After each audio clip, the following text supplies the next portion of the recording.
जय हिंद। आज जो है हम बात करेंगे एक नए टॉपिक पे, जो कि आज हमारा नया टॉपिक है सेंट्रल विस्टा प्रोजेक्ट। जानेंगे और अच्छे से इसके बारे में समझेंगे कि आखिर है क्या। सबसे पहले हम ये जानेंगे कि सेंट्रल विस्टा प्रोजेक्ट जो है कि केंद्र सरकार की एक महत्वाकांक्षी परियोजना है। इस परियोजना के अंतर्गत हम जानेंगे कि आखिर केंद्र सरकार ने इस परियोजना को इतना महत्वाकांक्षी क्यों बनाया। क्योंकि ये परियोजना जो है इसके अंतर्गत बहुत सारे भवनों का निर्माण है, जिसके अंतर्गत संसद भवन भी इसमें आता है। लेकिन हमारे दिमाग में एक क्वेश्चन उठेगा और हम जानेंगे कि पहले से संसद भवन था तो फिर नया संसद भवन की जरूरत क्यों पड़ी। पहले से अगर पीएमओ हाउस था, पीएमओ ऑफिस था, तो इन सब नए नए कार्यालयों की बनाने की जरूरत क्यों पड़ी, तो हम समझेंगे और इसके बारे में जानेंगे। तो सबसे पहले हम ये समझते हैं कि इसकी क्यों जरूरत पड़ी इस प्रोजेक्ट, क्योंकि इस प्रोजेक्ट के अंतर्गत ही बहुत सारे भवनों का निर्माण होना है और इसका नाम दिया गया सेंट्रल विस्टा प्रोजेक्ट। तो इसी प्रोजेक्ट के अंतर्गत हम देखेंगे कि पीएमओ हाउस भी बनेगा, संसद भवन भी नया बनेगा, वाइस प्रेसिडेंट का हाउस भी बनेगा और भी बहुत सारी चीज़ें बनेंगी। लेकिन हम जानते हैं कि सरकार ने ऐसा क्यों कदम उठाया ताकि इन सब चीज़ों जो पहले से उपलब्ध था फिर भी सरकार को इन सब चीज़ों को लाने की ज़रूरत आखिर क्यों पड़ी। तो हम देखते हैं कि जो हमारे वर्तमान में जो है, जो हमारा लोकसभा है, उसका जो सीटिंग कैपेसिटी है मैक्सिमम यानी कि अधिकतम, यानी एमपीज लोगों का जो वहाँ पे बैठने के सदन में लोकसभा में 552 सीट ही अधिकतम है।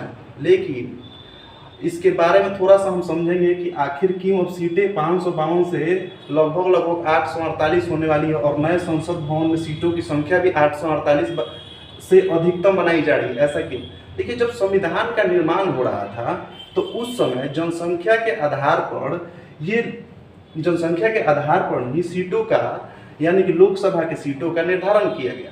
तो उस समय था कि 10 लाख जनसंख्या के आधार पर एक सीट का निर्धारण। लेकिन भारत की जो जनसंख्या है निरंतर बढ़ती गई।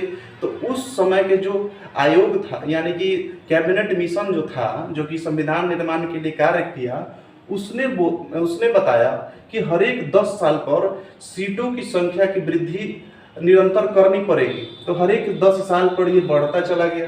लेकिन 1970 के दशक में जब हमारी जनसंख्या निरंतर गिरती जा रही थी, इसके पीछे क्या था? क्योंकि फैमिली प्लानिंग, क्योंकि इंदिरा गांधी का काल था और फैमिली प्लानिंग का कार्यकाल चल रहा था उस समय। तो अब क्या हुआ कि उस समय की सरकार ने यह निर्धारण किया कि हम इसके बारे में आगे सोचेंगे। तो फिर 1976 में ऐसा कमेटी बना और उस कमेटी ने अपना एक रिपोर्ट सौंपा कि 2001 के जनगणना के आधार पर ही अब सीटों का जो है आगे हम निर्धारण करेंगे। तो जब 2001 का काल आया तो 2001 के काल के बाद ऐसा अनुमान लगाने के उपरांत ये तय किया गया कि 2026 तक अब इसको छोड़ दिया जाए और 2026 तक लोकसभा की सीटों की संख्या कितनी रखी जाए, तो 552। तो इसको 2026 तक छोड़ दिया गया और 2026 आने वाला है और हम लोग के लोकसभा में मैक्सिमम सीटिंग जो कैपेसिटी है 552 ही है। तो फिर ऐसा सरकार को लगा कि अब हमें एक नए संसद भवन की जरूरत है जिसमें क्योंकि जनसंख्या तो निरंतर बढ़ती भी चली गई, लगभग 131 करोड़ प्लस हम लोग हैं। तो उस जनसंख्या के आधार पर हमको कम से कम जो एमपीज की जरूरत लोकसभा में पड़ेगी वो कितना 848 पड़ेगा।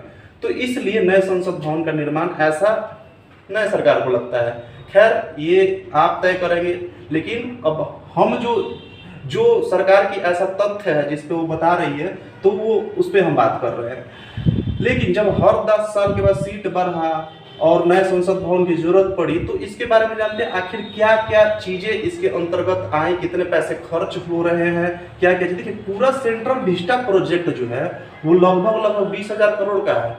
आपको जान के आश्चर्य होगा कि बिहार सरकार का जो हेल्थ बजट है 1 साल का, उससे भी अधिक है। बिहार सरकार का हेल्थ बजट 16,000 करोड़ रुपए का ही है और ये सेंट्रल विस्टा 20,000 करोड़। तो ये सरकार का ही अपना एक परियोजना है, खैर सरकार समझे। और इसका जो शिलान्यास प्रधानमंत्री मोदी जी ने 10 दिसंबर 2020 को किया और लगभग 2023 तक इसको बनाए जाने का रखा गया है टारगेट। तो अब लगभग कंप्लीट ही होने वाला है और हम देखेंगे कि इसके अंतर्गत कौन कौन से और भी भवन आएंगे। तो इसके अंतर्गत हम जानेंगे कि राष्ट्रपति नहीं, सॉरी, इसके अंतर्गत जो है भवन जो आएंगे, सेंट्रल सेक्रेटेरिएट यानी केंद्रीय सचिवालय आएगा, पीएम का हाउस आएगा, पीएम जो कि पहले से मौजूद है, पीएम हाउस और पीएमओ ऑफिस, फिर भी पता नहीं कौन सा एक आधुनिकीकरण की जरूरत पड़ गई कि इन सब चीज़ों का फिर से निर्माण हो रहा है। खैर ये हम लोग इस पर ज़्यादा बात नहीं करेंगे, बस हम ये समझेंगे क्या क्या चीज़ें बन रही है और क्या क्या चीज़ें का निर्माण किया जा रहा है। और वाइस प्रेसिडेंट हाउस भी, और भी बहुत सारी चीज़ों का निर्माण हो रहा है। लेकिन हम मुख्य रूप से बात करें कि नए संसद भवन का जो निर्माण हो रहा है उसका लागत है 971 करोड़, बल्कि पूरा सेंट्रल विस्टा प्रोजेक्ट का हम देखेंगे तो 20,000 करोड़ लागत है। यानी पूरा इस जो आ जाएगा central secretariat, PMO house, PMO office और वाइस प्रेसिडेंट। लेकिन केवल संसद भवन का जो देखेंगे वो भी इसी के अंतर्गत आएगा, सेंट्रल विस्टा प्रोजेक्ट के ही अंतर्गत आएगा।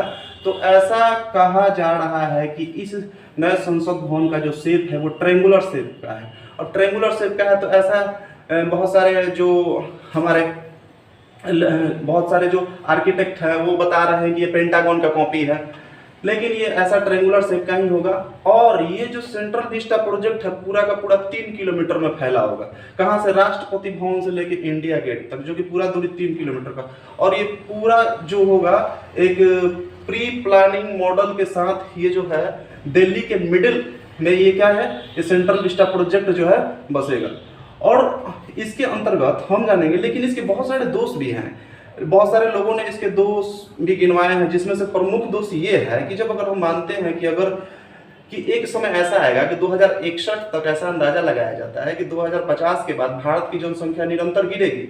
तो निरंतर गिरने के उपरांत जो 848 सीटों की बात हम कर रहे हैं, लेकिन उसके बाद तो ये जब गिरने लगेगी जनसंख्या, तब हम सीटों की भी संख्या लोकसभा में गिरेगी, क्योंकि 10 लाख जनसंख्या पे एक एमपी चुन के जाते हैं।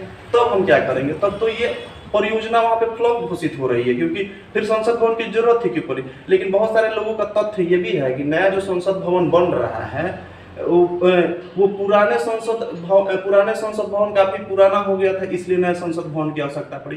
खैर ऐसा नहीं है, क्योंकि अंग्रेजों द्वारा जो निर्मित संसद भवन था, जो लुटियस के द्वारा बनाया गया, वो उसका अभी भी अंदाजा लगाया था कि लगभग 50 साल अभी भी चल सकता था आसानी से। लेकिन ये सरकार की अपनी ये परियोजना है, और सरकार को शायद जरूरत ऐसा पड़ा, जिस वजह से ये प्रोजेक्ट हम लोगों को देखने को मिला।